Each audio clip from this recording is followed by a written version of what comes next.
justamente la profesora Marinés hoy se enteró que tiene que hacer una subrogación el día viernes, ella está en el interior, no va a poder acompañarme, por lo tanto ya coordiné otro de los asuntos del día con un colaborador de otra materia para que se sume el viernes al parcial nuestro. Entonces, lo que vamos a hacer, porque él todavía tenía que ajustar algo en cuanto al horario de llegada y demás, es encontrarnos todos en el Salón 4. El Salón 4 tiene bastante capacidad, ¿sí? Obviamente que una cosa es la capacidad normal, habitual en una clase, en donde ya es importante que todos tengamos el asiento, y de hecho ya hace bastante en facultad que por suerte que se ha trabajado muy bien y que hay capacidad muy buena en los salones. eh, pero el día de una evaluación es un poco distinto, ¿no? Entonces, pero en principio vamos a ver si podemos quedarnos todos en el 4. Si eso no es así, precisamente este compañero iría al salón de al lado, o sea que tampoco es algo muy alejado, ¿eh? En el momento vemos desde la letra T hasta el final, desde la letra P, perdón, hasta el final podría ser, pero lo vemos eso de todas maneras el mismo día del parcial. Les pido que estén en el entorno de 12 menos 10, ¿sí? Porque así ya vamos eh, apurando un poco la parte preparatoria, simplemente la entrega de las hojas.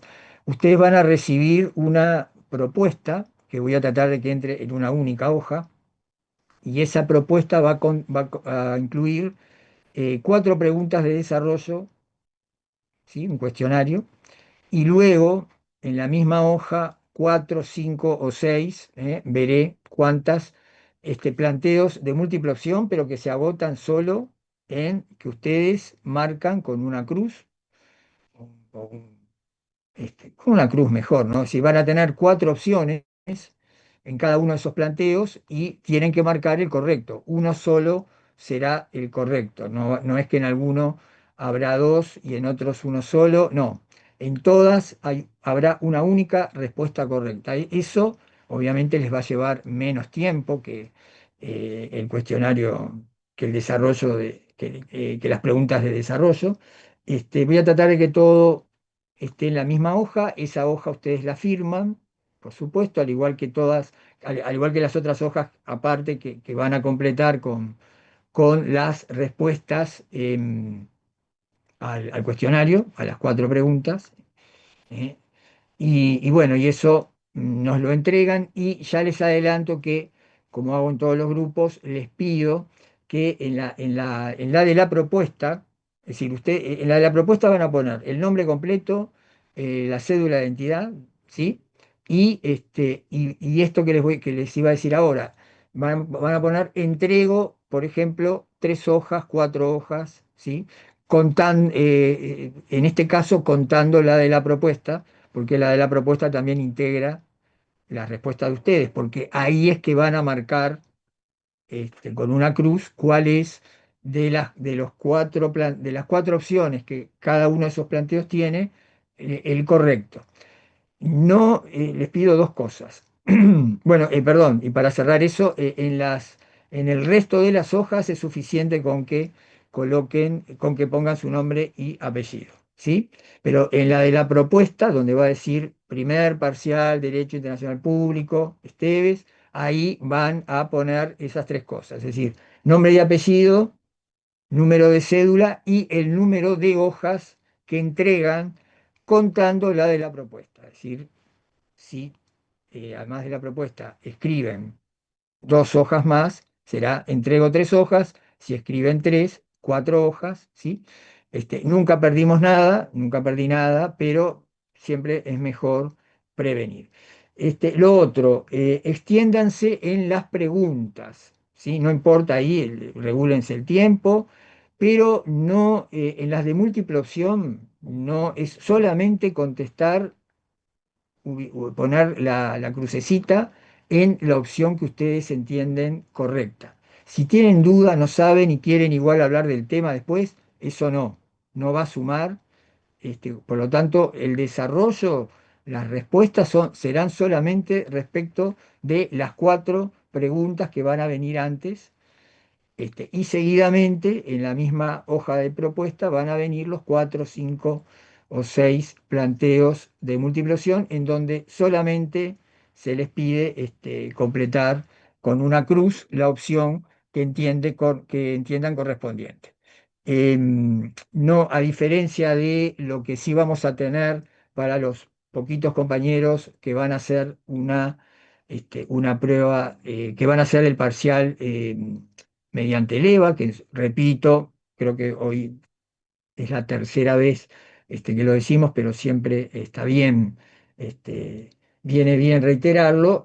Son casos muy especiales que yo ya tengo identificados, que me han escrito y que ellos no van a concurrir al salón, lo van a hacer desde a distancia, ¿verdad? De dónde se encuentran, y ahí sí va a ser un cuestionario todo de múltiple opción, obviamente con un número mayor, bastante mayor de planteos, en donde la mecánica es igual. Lo único que, como eso ya está por sistema, ahí sí van a tener un pequeño descuento en cada uno de los planteos, una pequeña resta, pero que es poco significativa, ¿eh? Si la dejan sin contestar, no resta. Si la contestan y está mal, esto, repito, solamente para los muy pocos compañeros que harán la prueba desde el a través del EVA. Eh, si dejan sin contestar, no resta, pero tampoco suma, ¿verdad? Pero si la contestan y está mal, tienen una pequeña resta. Eso no se va a trasladar a la múltiple opción que tenemos en el escrito presencial porque tiene otra, la naturaleza es mixta, o sea que no les voy a poner eso. Tampoco obviamente va a sumar nada si no contestan una de las opciones, ¿eh? Porque bueno, más o menos se va a dividir. Ahora no nos olvidemos que tenemos que aplicar la escala nueva, ¿no? Que es mucho más conceptual, que va abandonando lo numérico, por más que eso todavía convive un poco. Y lo otro, lo último, es que, bueno, repito, para los compañeros que no estaban en la clase pasada, que que por favor, que pueden llevar el repertorio del SED con el compilado u otro que tengan, o convenciones que hayan impreso ustedes, por ejemplo, la del derecho de los tratados, pero eso sí, sin ninguna anotación al margen ni a ningún lado, solamente el texto despojado de la convención. Si está resaltado con marcador y eso no importa, pero sí no tiene que tener ninguna escritura, ¿sí? Y también lo otro que les quiero decir es que si en alguna pregunta, si ustedes tienen a la vista, digo, se van a apoyar en una convención X, por ejemplo, les pido que no me transcriban artículos porque eso no, es decir, que lo expliquen con sus propias palabras si es que de la lectura de un artículo eso les suma o es un apoyo para, este, para la contestación de la pregunta. Ustedes van a consultarla, pero no me escriban como dice el artículo 3 de tal lado y transcribir el artículo, eso no, no distraigan tiempo en eso porque lo que importa es la explicación de ustedes de lo que se les va a preguntar. ¿Sí? Bueno, y por supuesto el tema que vamos a dar hoy, que es corto, no va para este parcial, al igual que los dos temas anteriores de las dos otras clases, de las dos últimas clases, y, em, y bueno, eso sí va para el parcial final, pero para este parcial no va hasta lo que vimos en la clase, o sea, ya lo que vimos el viernes no iba, ¿verdad? Que fue asilo y refugio, y tampoco iba, no me acuerdo si habíamos dicho, no, tampoco iba lo de la clase del miércoles, a ver, no, o iba, a ver, no, lo de la clase del viernes 26 dominio aéreo, sí, y lo de la clase del lunes 29 que fue Protección Internacional de Derechos Humanos, también, también. Sí, hasta nacionalidad y extranjería inclusive, porque yo les había dicho que les iba a dejar, que no iban a ir lo de las tres clases anteriores. Por lo tanto, hasta nacionalidad y extranjería inclusive, ¿verdad? Repito, asilo y refugio, lo que vimos a su vez el lunes, que fue inmunidad de jurisdicción, un tema importante, y lo que vamos a ver hoy, dominio fluvial, no va para este parcial, ¿sí? O sea, va hasta nacionalidad y extranjería inclusive, ¿sí? Lo otro es que vamos a hacer un pequeño cambio. ¿Se acuerdan que yo les había dicho que íbamos a ya empezar con diplomático y consular el lunes? Bueno, lo mudamos un poquito, no mucho. El lunes se va a dar solución de controversias, que viene bien además a esta altura del programa, y el miércoles empezamos con diplomático y consular, pero es un cambio mínimo, no, para este parcial no los afecta para nada. Bueno, no sé, había varias manos levantadas que creo que eran para precisamente sobre el tema de hasta dónde iba, porque veo que la mayoría desapareció, pero me quedó la mano levantada de Catherine. A ver, Hola, profesor. Era una pregunta personal, porque yo me confundí, pensé que usted no pasaba lista y ahora están hablando de la asistencia y no he marcado, entonces, o bueno, para... escribime ah, mediante el EVA, pero el tema es que, sí, digo, sí, tenés que tener ya estamos casi en la mitad del curso, ¿no? Digo, hay que marcar, y sí, sí, o sea, no pasamos lista como se hacía antes porque se nos va media clase, pero quedan los registros en la conexión del Zoom, ¿no? O sí, sea, sí, que lo que te pido es que de acá al final del curso tengas toda la asiduidad posible para evitar Digo, tú te conectaste, pero no sí, no marcaste. Ese es el problema. sí, sí, Bueno, bueno, está bien, a partir de ahora obviamente marcá y bueno, y te pido que tengas toda la mayor asiduidad posible, ¿no? Para no llegar a los porcentajes de bien. No, No, no, no hay problema si se soluciona, si a partir de ahora, digo, no hay problema. Otra consulta, Daniela. Sí, no, a ver, en las de múltiple opción que voy a poner como complemento de las preguntas de desarrollo en el parcial presencial, en esas no resta, porque nosotros ya estamos haciendo hacia la transición hacia la escala nueva, ya estamos aplicando directamente la escala nueva. Nosotros, o sea, para la gran mayoría de ustedes no va a restar una pregunta mal contestada de múltiple opción. Me refiero a los presenciales porque es un trabajo mixto, ¿sí? Les va a restar a los cuatro o cinco compañeros solamente que por razones especiales van a hacer un parcial enteramente de múltiple opción. ¿Por qué les va a restar? Porque el sistema ya viene así. ¿Eh? De todas maneras, como la idea es de igualdad para todos ustedes, yo después voy a hacer para mí mismo, como son cuatro o cinco nada más, eh, compañeros que van a hacer esa parcial por ese sistema, yo no, ese descuento no lo voy a tomar demasiado en cuenta, ¿sí? ¿Lo va a hacer el programa? Sí, lo va a hacer, pero yo después lo voy un poquito, a redondear de pronto conceptualmente, porque ahora tenemos una escala conceptual, entonces no tiene el mismo efecto, además de que es una mínima, un mínimo descuento, ¿verdad? Yo para no tocar el sistema que me ha funcionado bien en estos años, lo dejo así, pero con una pequeñísima resta, pero voy a tener en cuenta que como a la gran mayoría no se les aplica porque es presencial, no hay ahí no está la informática de por medio, voy a sopesar eso y si bien va a quedar reflejado porque no se olviden, y esto solamente, repito, para los cuatro o cinco compañeros que van a hacer el parcial por el EVA frente a los ciento y pico que vamos a estar en el salón, no se olviden que que lo que ustedes van a recibir en el momento, un porcentaje de un total de 100.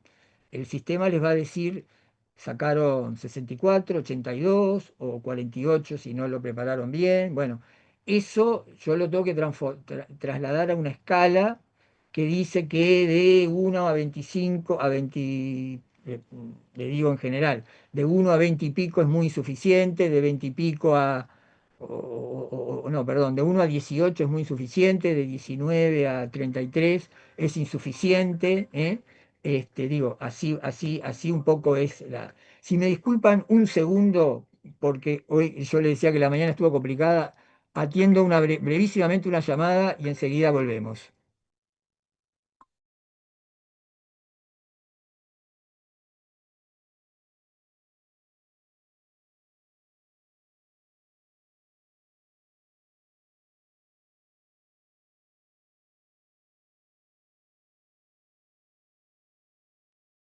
No, por suerte no, era otra cosa. ¿Quedó claro esto? Es decir, no, ya, es decir, esos 4 o 5 compañeros van a decir, bueno, ¿y yo qué saqué?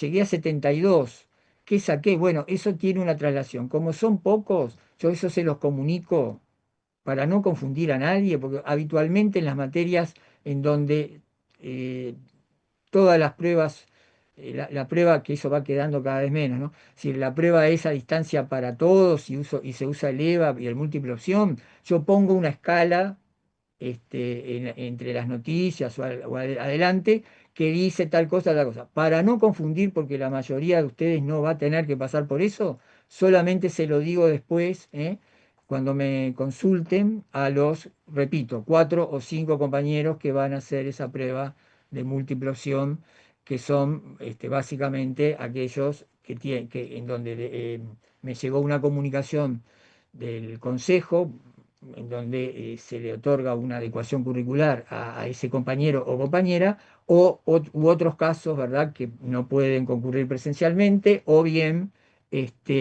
como la compañera que tiene reposo por 30 días y que tampoco puede, y entonces no hay problema en que lo haga, ¿eh? Si alguien de acá el viernes, que no va a pasar, no nos va a pasar nada, de tropezar ni nada, de tener un tobillo mal, eh, pero bueno, si alguien tuviese algún inconveniente ese momento, repito, me escribe mañana o a más tardar, pero no es que me escriba, me tiene que mandar, no porque lo pida yo solo, sino porque así es el sistema, un certificado médico que diga tal cosa, y bueno, este, podría, ahí sí, hacer el parcial por el EVA, pero el resto no, y la gran mayoría nos vemos el jueves. Paula, el jueves no, perdón, el viernes. Sí, Paula, adelante. Profe, le quería hacer una consulta. En el caso de la Convemar, yo quiero llevarla, pero quería saber a ver si, para no llevar toda la Convemar, porque es bastante extensa, si se recuerda o hasta qué artículo sería imprescindible No, tener. no, bueno, no, no. Eso Lo que no. pasa es que sí, yo te tendría que decir que todo, pero Claro, tampoco todo. Es decir, no todo, sino que todos los capítulos, pues también está, en el tramo final hay algo. Cuando, por ejemplo, por decirte algo, cuando estudiamos alta mar, ¿sí? No está en los primeros capítulos. Yo te claro. diría que ahí no hay manera de no. Yo entiendo, pero bueno, Sí, sí, ¿qué sí, vamos a está. hacer? Tenemos que cargar, porque además obviamente no se puede consultar por celular y No, no, no, tampoco, obvio. tampoco digo, el escrito es manuscrito, ¿no? Tampoco se hace a través de una notebook ni nada, salvo algún caso especialísimo, Está, que no me ha veré qué llegado artículos este año. trabajamos y en función de Claro, eso no, imprimirlo. digo, por un día tenemos que cargar con un No, poquito obvio. más de peso. ¿Vamos? Sí, bárbaro, gracias. Bueno, no, por favor. Bueno, si no hay ninguna otra consulta así de temas parroquiales, por decirlo de alguna forma, eh, pasamos a este tema que es muy corto, que es corto.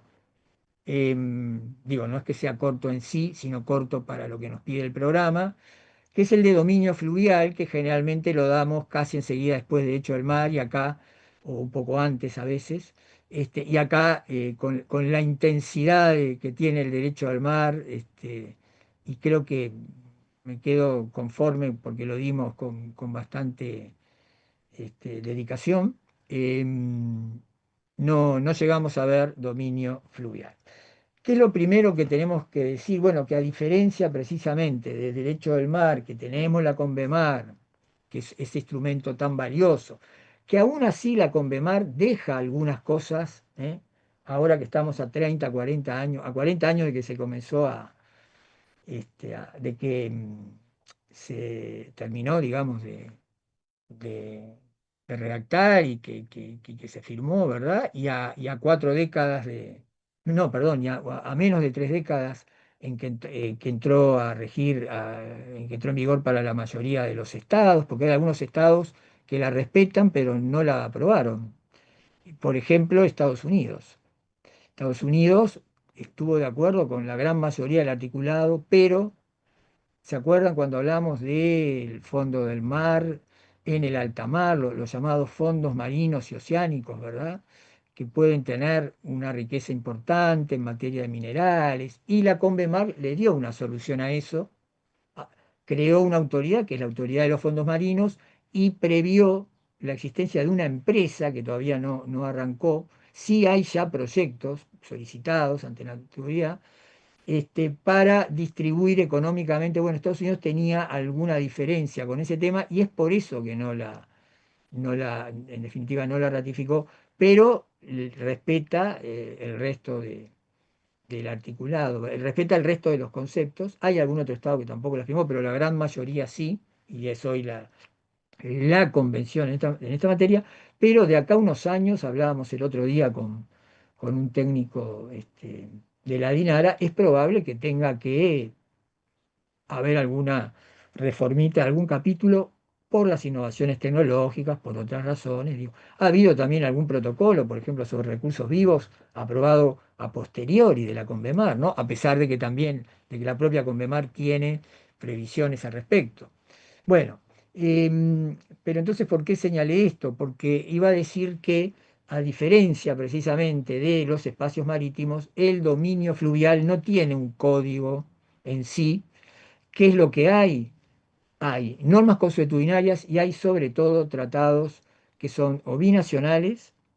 Pensemos, por ejemplo, en uno que ya estudiamos, el Tratado del Río Uruguay, que nos une con Argentina, o bien tratados multilaterales, o sistemas como el de la hidrovía, que ha tenido algunos problemas recientemente, pero que ahora se están superando, la hidrovía Paraguay-Paraná, o verdaderos estatutos fluviales, como por ejemplo en Europa el del río Danubio, que fue incluso una de las primeras entidades que se conceptuó como verdaderas organizaciones, ¿no? ¿Por qué? Porque es un río internacionalizado, atraviesa 8 o 9 estados, cruza, atraviesa todo la masa continental europea, ¿no? Central. Y bueno, esos son verdaderos estatutos fluviales. Les tengo que decir también que este capítulo lo tienen, en el tomo 3, es el capítulo número 24 del tomo 3. Acá puede no ser la última edición porque no hubo grandes variantes, puede ser de una edición anterior, ¿sí? Em, bueno, y en definitiva, ¿cuál sería un poco el principio o el derecho, si se quiere, que prevalece o que en primer lugar nos aparece cuando hablamos de esto? Bueno, el derecho de todos los ribereños a la libre navegación de un río plurinacional. Ahí claramente no hay mayor problema, ¿verdad? Ya en épocas de finales del siglo XVIII se hablaba de esto, ¿verdad? Em, Se decía así que digamos, la libertad de pasaje de un Estado por el dominio de otro constituía una derogación de la soberanía del Estado por el que estaba pasando el buque del otro, pero que eso podía ser solucionado, satisfecho mediante la negociación de un tratado a cambio de ciertas prestaciones. Eh, o sea, claramente acá este derecho de los ribereños convive con el derecho que le asiste a un Estado a que cuando se trata de un río netamente nacional, porque es decir, ¿qué quiere decir? Que termina y comienza en el territorio de un único Estado. En ejemplo de nuestro país, pues, hay varios, pero si se quiere, el más cercano y sobre todo porque ha sido muy mencionado por el tema de las reservas de, en materia de agua, ¿no? Para suministro de la población, sería el Santa Lucía, ¿no? El Santa Lucía es un río enteramente uruguayo. En cambio, el río Negro, ¿sí? Que atraviesa nuestro territorio, muchas veces hablamos para ciertos parámetros, de departamentos al norte o al sur del río Negro, ¿verdad? Cuando se estudian algunos temas, digo, no solo no en nuestra materia, sino a nivel nacional y de otras disciplinas, ahí, sin embargo, el río Negro califica como río fronterizo o sucesivo, en realidad como río sucesivo, porque comienza en Brasil, ¿sí? Discurre con una buena longitud en el territorio uruguayo, pero comienza en Brasil. También hay ríos fronterizos e internacionales que comprenden tres estados, por ejemplo. Volvemos a otro río que ya mencionamos, el río Uruguay, porque ¿dónde nace el río Uruguay? Nace en el interior de Brasil. Luego forma frontera en un tramo entre Brasil y Argentina. Y luego, sucesivamente, forma frontera entre Uruguay y Argentina, hasta que desemboca en el Río de la Plata. Entonces, del río Uruguay decimos que es un río fronterizo y a su vez sucesivo, ¿sí? Bueno, y después están aquellos ríos que atraviesan y que discurren a través de un gran número de estados, como el ejemplo que yo les daba del río Danubio. Bien. Eh, Ahora, ¿qué pasa? Y volviendo un poco a lo que les decía de la existencia de acuerdos entre los estados, porque no hay un código fluvial universal, ¿verdad? Sí hay normas consuetudinarias, sí hay principios, como estamos viendo, pero ¿qué pasa, por ejemplo, con los estados sin litoral, que no tienen salida al mar? En el caso de Sudamérica, que es lo más cercano, sería el caso de Paraguay, el caso de Bolivia. Bueno, existe una hidrovía Paraná-Paraguay, ¿sí? Como ya saben. Ahora, estrictamente hay una obligación a los estados que sí tienen cursos fluviales que desembocan en el mar, en espacios oceánicos, ¿verdad? De abrir la navegación de los ríos, ya sea en ambos sentidos, es decir, para permitir la salida de esos estados sin litoral o para permitir el ingreso, el acceso, ¿verdad? Viejo tema que impulsaba Inglaterra, el de la libre navegación de los ríos, allá por comienzos en la primera mitad del siglo XIX, ¿no? Que involucró, que tuvo su cuarto de hora en los conflictos de la época, por ejemplo, en la Guerra Grande Nuestra, en la Guerra del Paraguay, antes en las invasiones inglesas, bueno, porque el Río de la Plata era una zona estratégica, ¿no? Bueno, estrictamente, como van a poder leer en este breve capítulo que está en el tomo 3 y al que me remito, no hay una norma consuetudinaria de derecho internacional que obligue a los estados a abrir la navegación de los ríos que bordean o que atraviesan su territorio en favor de los usuarios en general, ¿sí? Cualquiera sea su pabellón. Acá el capítulo cita a un autor muy conocido que alguna vez mencionamos, que es Ancilotti, cuando decía que una vía naturalmente navegable, ¿sí? Es una riqueza natural de todos los territorios que bordea o atraviesa, dos puntos, no hay razón para que esta riqueza sea puesta a disposición de todo el mundo. Pero, pero, claramente una cosa son estados de esta región y otra es, por ejemplo, el caso de Paraguay, de Bolivia, ¿verdad? Que precisamente al carecer de litoral han tenido siempre un problema para la salida de su comercio hacia el exterior, ¿verdad?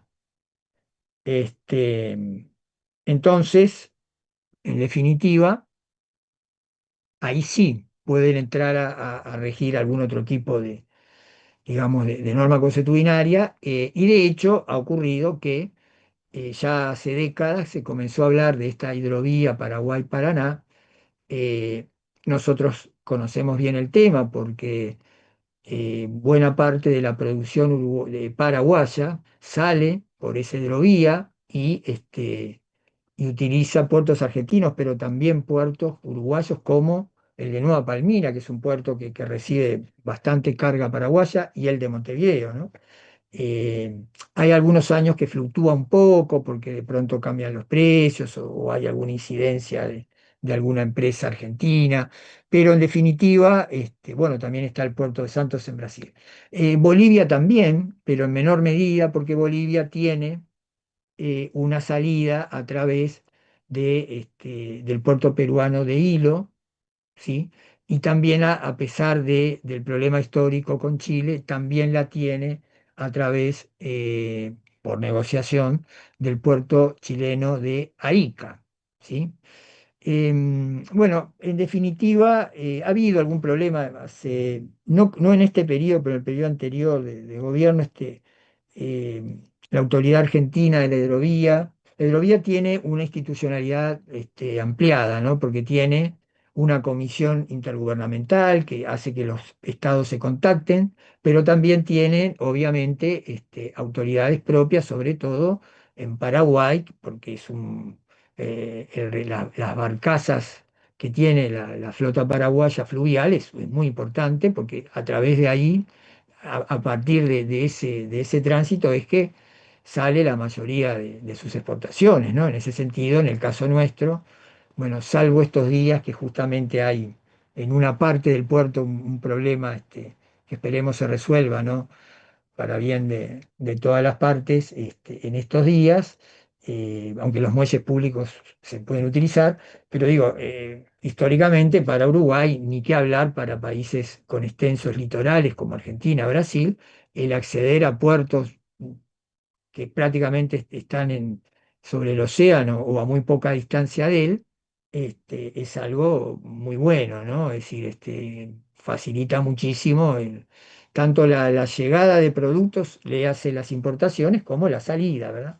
Pero el año pasado, hace 2 años y 3 años, hubo ahí un aumento del peaje que la Argentina le cobraba por el tránsito, y obviamente a buques bolivianos, pero sobre todo a los que más los usan, que son los paraguayos, y hubo ahí durante algunos días como los buques paraguayos querían pagar solo la tarifa anterior, que era más baja y no la nueva, se les demoró el tránsito, algunos buques, bueno, como siempre hubo contactos políticos al más alto nivel y el tema se terminó de solucionar, pero como ven, claro, es decir, cuando transita un buque boliviano o paraguayo en un régimen o brasileño, en bastante menor medida, pero a algún buque brasileño le sirve bajar desde Corumbá, que está frente a Puerto Cáceres, este, y no la distancia que lo separa de los grandes puertos brasileños, que son el de de la zona sur, ¿no? De Brasil, que son Santos, Paranaguá, un poquito Río Grande, ¿no? Este, en definitiva, bueno, eso se conversó, es decir, la institucionalidad está repartida, ¿no? Pero claro, hubo un problema de crisis cuando el anterior gobierno argentino dijo, no, tienen que pagar tanto y no se permitía el avance del buque, el caso que yo recuerdo era de dos buques paraguayos que bajaban por la hidrovía, bueno, hasta que diplomacia mediante contacto de los presidentes, se terminó, es decir, creo que se resolvió no, por un camino del medio, es decir, no se pagó el total de lo que pretendía la nueva tarifa, pero tampoco la vieja, es una cifra intermedia, creo que fue algo por el estilo, ¿verdad? Eso con relación a la hidrovía, que además es una actividad que también, que comprende, como vemos, a 5 países. Eh, en distinta medida, con distintos intereses y con distintos roles, pero en definitiva, en ese sistema participan los 5 estados de la cuenca, ¿no? Por orden alfabético, Argentina, Bolivia, Brasil, Paraguay y Uruguay. Bueno, Franco tenía una pregunta, o querías No, comentar algo. acotar alguna cosa, que esos cinco Dale, países tienen un tratado desde 1992, que es el Tratado de Santa Cruz, y hay ya un exacto. video por ahí del profesor González Lapeire hablando de este problema de 2023, de que la Argentina violó el artículo 5 del tratado.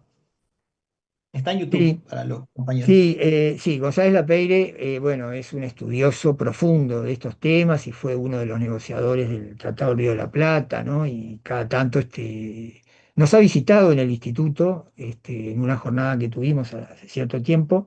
Tiene libros escritos, sobre todo sobre el Río de la Plata, pero también en general algo sobre la vía. Sí, ese acuerdo de Santa Cruz se firmó en Las Leñas, ese centro invernal que hay en Argentina, que dicen que es muy lindo, y sí, lo integraron, lo conformaron los 5 miembros, ¿verdad?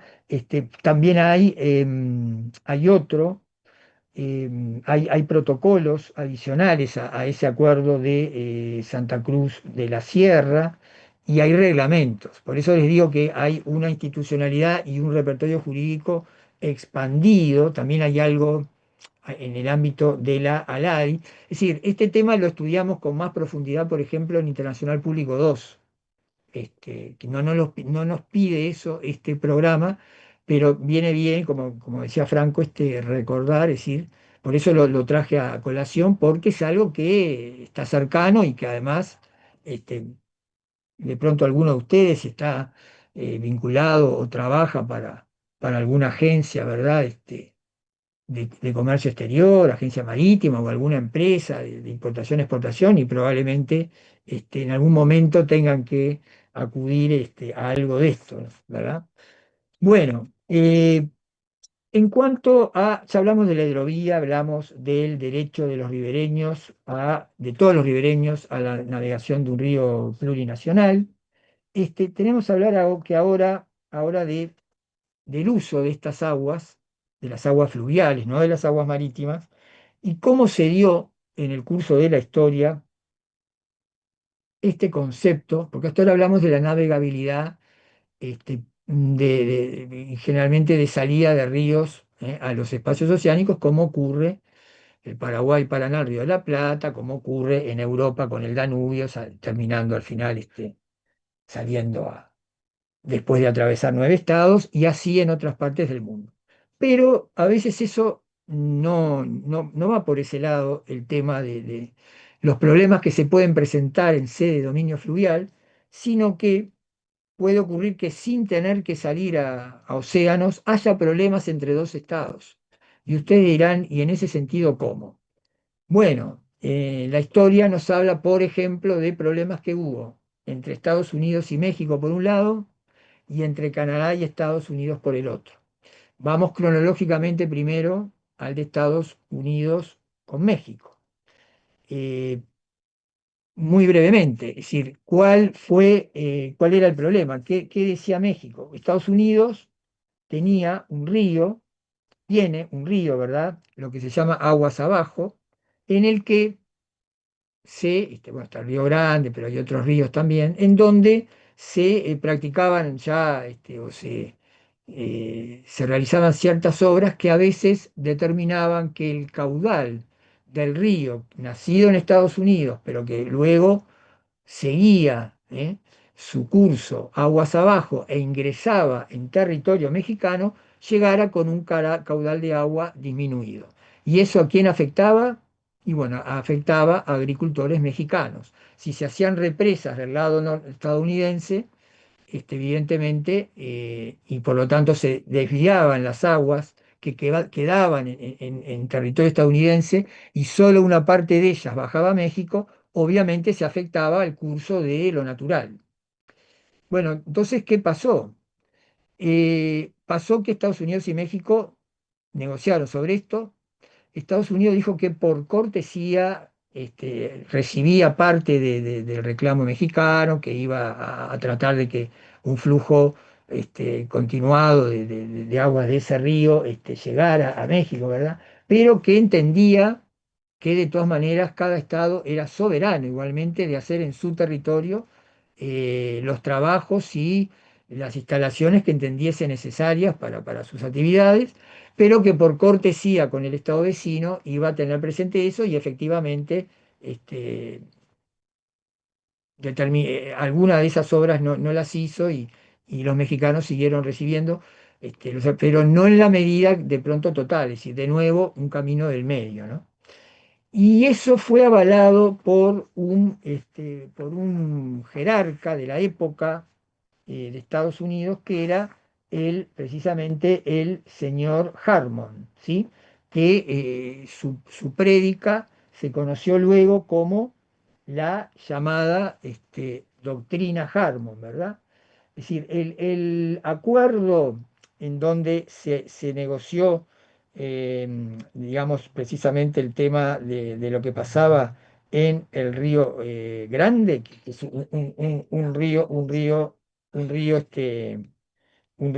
que divide, ¿no? O que forma parte de la frontera, ¿no? Entre Estados Unidos y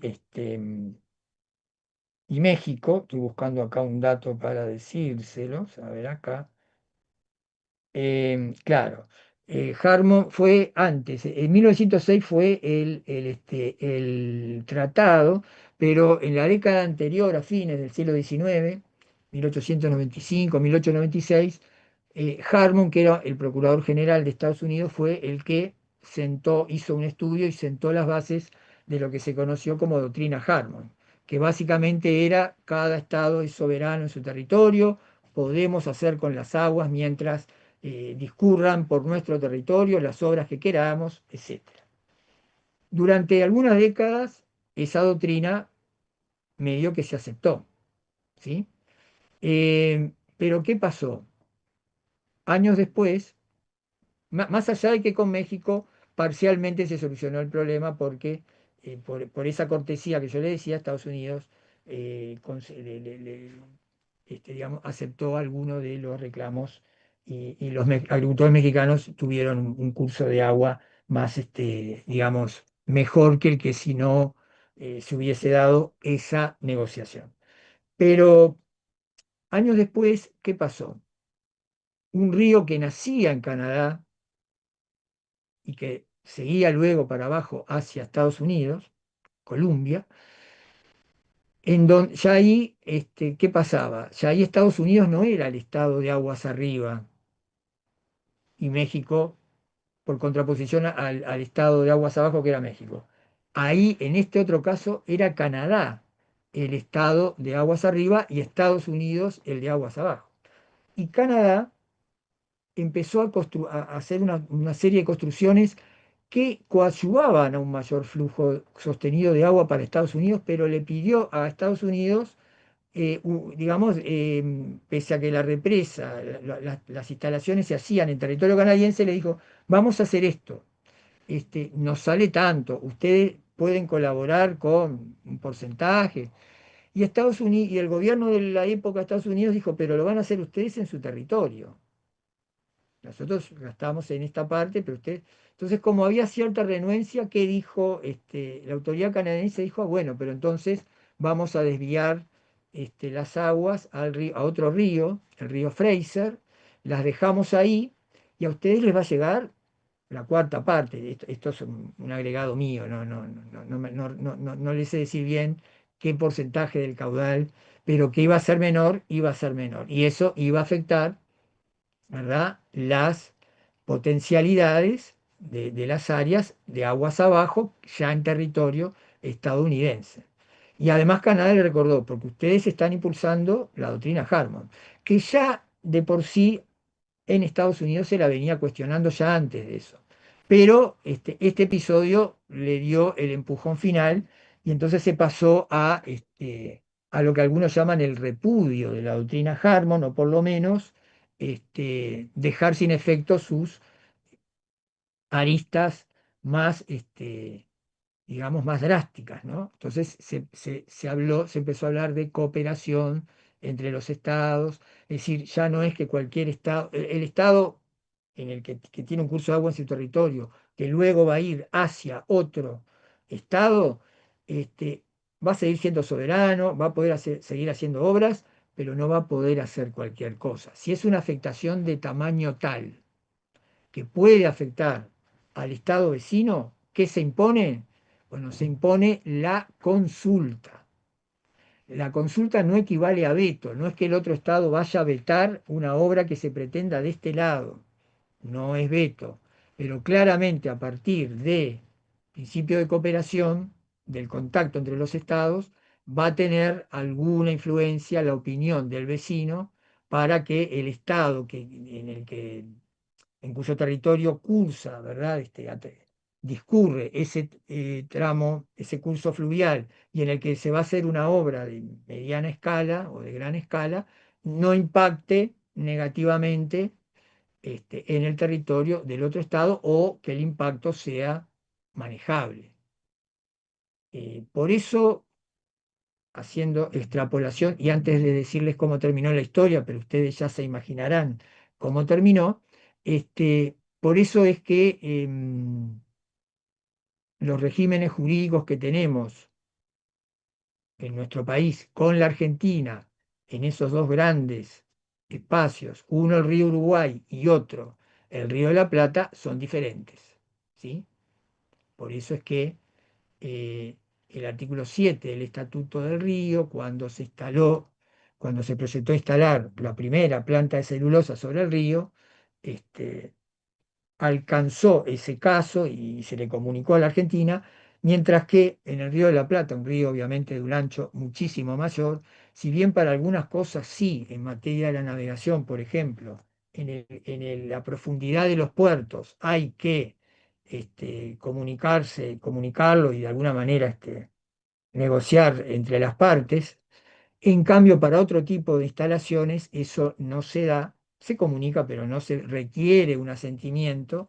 ¿Por qué? Porque obviamente el impacto, el ancho del río de la Plata, ¿verdad?, es muy superior, este, ya incluso desde el primer tramo, y ni que hablar de luego de los otros dos tramos, el Plata medio y el Plata inferior, que es lo que encontramos en el río Uruguay, que prácticamente tenemos las costas a paso de hombre, prácticamente, ¿no? Si el río baja en algún momento del año su caudal, ¿no?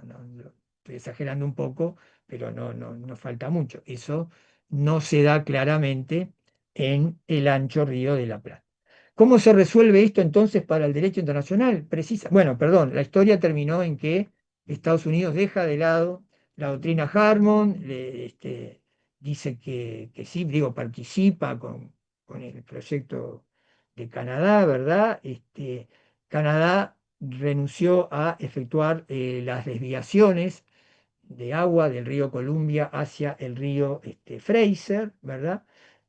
Porque ahí Canadá igual hubiera tenido su energía, pero sería aprovechada enteramente por él y no en parte por Estados Unidos. Entonces Estados Unidos advirtió que la doctrina Harmon ya no podía ser aplicada y se la dejó de aplicar no solo para ese caso, ¿verdad? Bueno, hubo un tratado después entre Estados Unidos y Canadá por el cual hay un principio de compensación de los beneficios logrados aguas abajo a partir de obras efectuadas aguas arriba, pero eso fue un tratado bilateral, pero esto es así también en otros casos, ¿verdad? A nivel de la comunidad internacional. Bueno, hay un fallo de la Corte Permanente de Justicia Internacional, que solo lo menciono porque no tenemos tiempo, pero que es el fallo del río Oder, en donde tuvo que ver acá el principio de la comunidad de intereses e igualdad de derecho. Esto fue de la Corte Permanente, es decir, la antecesora de la Corte actual Internacional de Justicia, ¿verdad? También se menciona, lo que yo les decía hoy, el deber de impedir que se causen daños sustanciales al Estado vecino. No se puede hacer cualquier cosa, ¿sí? Lo que se hace hay que hacerlo bien, hay que comunicarlo.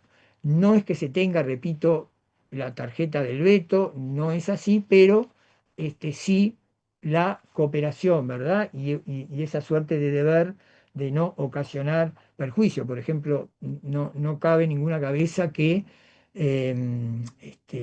entre dos estados con un río que los divide, cada uno vuelque sin procesar, por ejemplo, basura en el río. Digo, eso en ningún lado, digo, no va a pasar, no puede pasar, ¿sí? Si es un procedimiento industrial, ¿y qué se va a pedir? Bueno, un correcto tratamiento de los vertidos, este, de las instalaciones que se puedan hacer a ambos lados del río. Por ejemplo, si es una represa, y tratemos de hacerla en conjunto.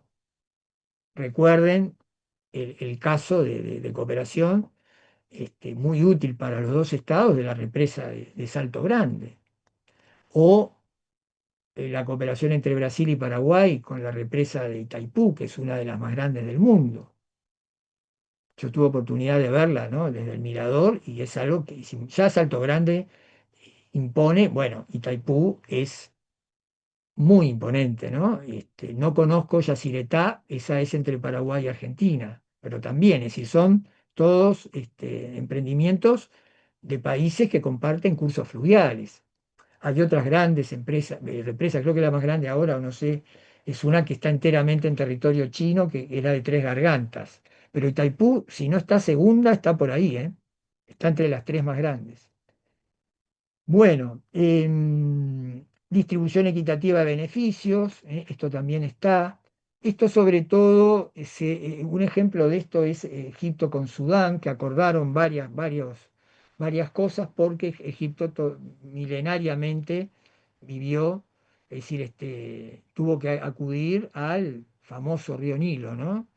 Ese río que vio a la civilización egipcia ya desde sus primeras horas y que luego, como sabemos, no excede el territorio egipcio, ingresa en Sudán. Sudán ya tiene otros recursos, pero también el derecho a los volúmenes de agua, porque Egipto destina bastante, lo compensa luego, se le compensa a Sudán con otros tipos de contraprestaciones. Bueno, ese es otro ejemplo de cooperación en materia de dominio fluvial. Bueno, después generalidades que ya mencionamos, como el deber de notificar y de consultar, inexistencia de un derecho de veto, ¿eh? Em, se propicia la instalación de comisiones fluviales conjuntas. Bueno, en el caso de Argentina con Uruguay, ¿qué tenemos? Las comisiones administradoras, ¿no? Es decir, la CARU, la Comisión Administradora del Río Uruguay, y la CARP. Em, Obligación de cooperar, obligación de no causar daños sensibles, ¿verdad? Em, por lo tanto, ¿qué podemos decir ya redondeando en este tema? Que a diferencia de lo que teníamos un siglo atrás, hoy el derecho internacional limita la soberanía, ¿verdad?, de los estados ribereños. No la suprime de ninguna manera. La condiciona, la limita, ¿verdad? Si ahí los estados ribereños van a proyectar su soberanía, pero con estas condiciones, este, con la observancia de estos principios de los que hablamos. eh, y luego lo que se propicia es la igualdad para los estados en cuanto a, eh, digamos, el uso del recorrido, ¿no? Del curso fluvial de que se trate, excluyendo en general privilegios para un estado determinado, Error. ¿sí? por lo tanto se habla, como les decía, de una comunidad de intereses de los estados ribereños. Y claramente, en el caso que hoy hablábamos al principio de la clase, Argentina tenía derecho a invocar la existencia de, de algún peaje, de alguna tasa, porque más que no por el dragado, porque el dragado ya está acordado por los estados en ese otro instrumento, pero sí por ejemplo, el mantenimiento, la sustitución de balizas, ¿sí? Tareas de demarcación en alguna zona que haya cierto riesgo de encallamiento, ahí sí, repito, no por en sí por el dragado en general, pero tampoco fijando un precio elevado, es decir, se ameritaba en ese caso la consulta con un estado usuario ¿eh? De aguas arriba, porque el río Paraguay obviamente viene de arriba, precisamente bordea el territorio parcialmente de la República del Paraguay, pero cuando discurre aguas abajo, bueno, el sistema Paraguay-Paraná de Las Palmas, claro, tiene un tramo, el Paraná, en donde ya es territorio argentino el que atraviesa, ¿verdad? Es mirar el mapa y ya lo recordamos, pero aún así, todo esto que hemos dicho, la cooperación, la institucionalidad algo repartida, pero que existe a nivel de la hidrovía, los intereses también de propias, incluso de provincias argentinas, ¿no? De su noreste, ¿no? Que también sacan su producción, al igual que Paraguay, utilizando, ¿no? El sistema de barcazas y demás. Bueno, esto era lo que quería comentarles de dominio fluvial, no se había quedado pendiente, son la 1:10 van a ser, ¿no? 13:07. Bueno, van a tener por lo menos este ratito, si es que estaban estudiando, para seguir repasando. Si no queda ninguna pregunta, ¿sí? Si tienen alguna pregunta, igual me la hacen. Yo estos días he contestado consultas así de, digamos, de esas parroquiales, ¿no? No solo de ustedes, sino también de los otros grupos, de situaciones y demás, pero me lo hacen llegar por el EVA o al correo electrónico mío, bueno, pero si no, en general ya hemos hablado de los temas.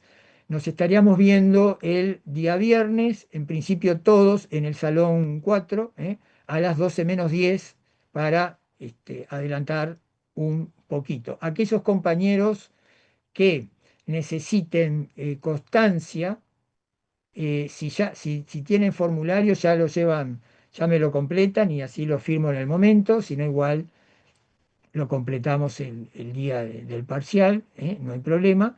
Y bueno, por ahora dejaríamos por acá, ¿sí? Nos Gracias, vemos el viernes, entonces, al que viernes. pasen